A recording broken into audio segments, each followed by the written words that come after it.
Many people are torturing themselves and slaughtering themselves emotionally and psychologically, especially because, well, they're thinking that the more they harm themselves, they will most likely achieve something, and someone will actually notice them, that they are miserable, and they will offer them some mercy.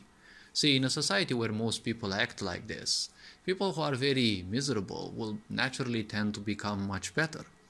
However, if the misery is profound enough and they have accepted it as a comfort zone well enough, they will obviously tend towards more misery, but the natural impulse will be to always tend towards them being much better, right? Instead of suffering more.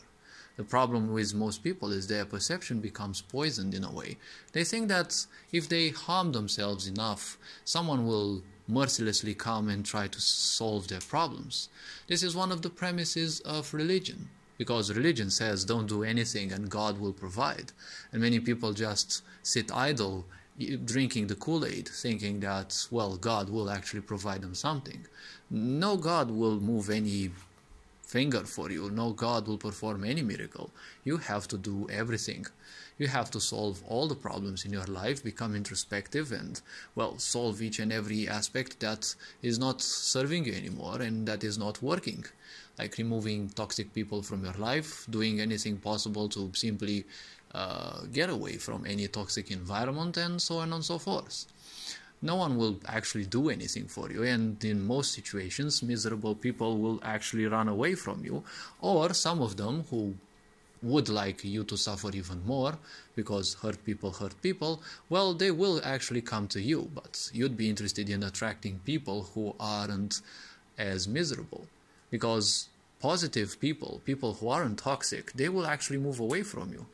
Few people would actually feel strong enough, or, well, even interested enough in actually solving your problems and the things that you have been going through. And, well, as I've been saying, and most wise people have been saying, most of people's pains are self-imposed. Yeah, sure, everyone goes through a certain amount of pain, but if pain and, self-mutilation, emotionally, psychologically, even physical, is the only thing that you see or take as important, right? Through the logical mind, that is what you're gonna take as comfort, and, well, that is what is gonna be the hardest to go through. But you have to understand that no one will actually be coming for you to rescue you, right?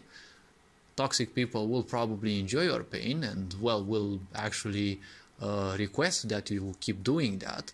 And at the same time, well, people who aren't toxic, well, they're not going to be too interested in solving your shit, because most likely they're also in some sort of shit, right? In order to be a positive person, well, the problem is you've already gone through a lot of toxicity, so you won't be too interested in, mingling with other toxic people. Maybe rule through example and show them how one can actually be calmer, but the more introspective you become, the more sensitive you become. So you kind of want less and less interaction with toxic people, because your empathy kind of, will be painful, to see other wounded people and kind of them being a reminder of what you have been going through. So all this being said, just remember, there's no one ever there that's gonna necessarily solve your problems. No God, nor human, nor animal. No one's gonna be there.